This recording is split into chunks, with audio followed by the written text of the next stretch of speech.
kaije n'ala Chaya, chaya, chaya, chaya, chaya. Ayo. Onye na-agba ife a? Ukwu ego aya. Abụ m ezigbo onye Igbo. Abịakwara m ọzọ taa ka m jụọ gị onye na-ekiri m maọbụ onye na-enele m.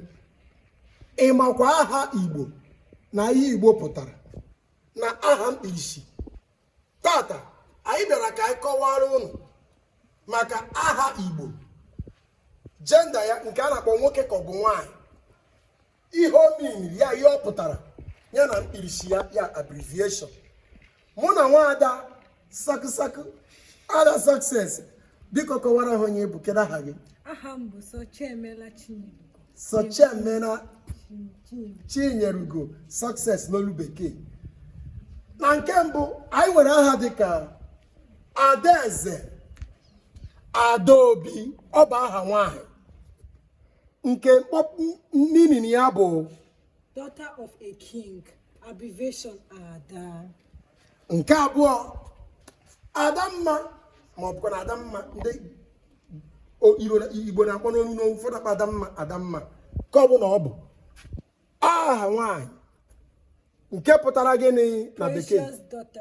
Precious daughter, mma in abbreviation. Nke atọ afam efuna maọbụ afam efuna, afam efula maọbụ afam efuna bụ aha nwoke nke pụtara let my legacy remain, abbreviation afam. Nke anọ ajụrụ Chukwu bụ aha nwoke, nke pụtara we ask God, abbreviation ajụrụ.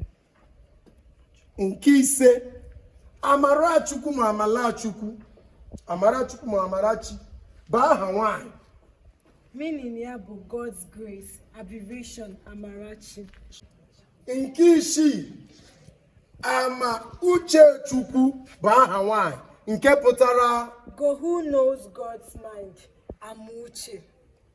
Nke asaa Anayo Chukwu bụ nwoke ma ọ ga-azanwu ya, nwanyị ga-azanwu ya, nke pụtara when we ask God, Anayo in abbreviation.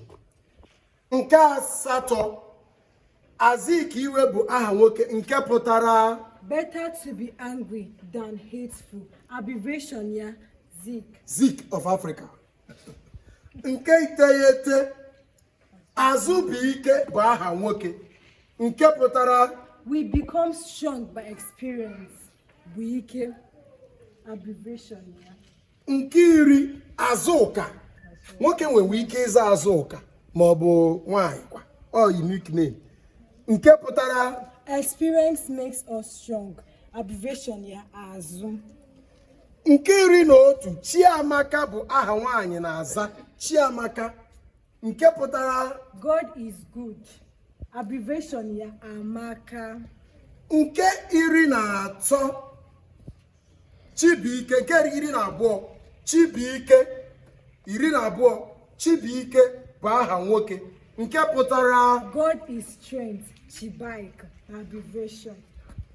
Nke iri na atọ Chidimma bụ aha nwanyị nke pụtara God is good, abbreviation ya Mma. Nke anọ pụrụ iche ebe ọ dị ukwuu maka na ọ nwere ihe njisi na ọ pụrụ iche. Chidubem bụ aha nwoke nke pụtara God leads us, abbreviation ya Dubem. God lead me, abbreviation abụrụ gịnị? Dubem. N'ebe a ka anyị ga-apịachi ọwa taa. Ọ ga-adịkwa otu ume ihe ugbu a na izu na-abịa abịa. Chetakwa na ọ bụrụ na ị bụ onye Igbo nwee aha ndị Igbo, na o kwesịrị ka ị mara ihe aha Igbo gị pụtara na ihe ọ na-aza, maka mmadụ ada aza aha ọ na-amarọ.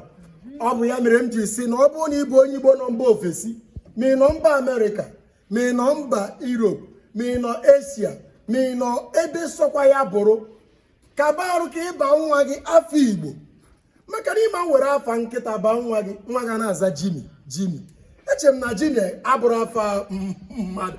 Ya, ọ bụrụ na ị bụ onye Igbo, aha niile anyị na-akụzi na episode ga-abịa abịa kaba arụ na-abịa ya nwa gị, maka na aha ka eji mara ndị Igbo. Na ịma nsịcha ala Igbo pụtara amụ nna gị ijebe obodo Igbo na-aza Jimmy.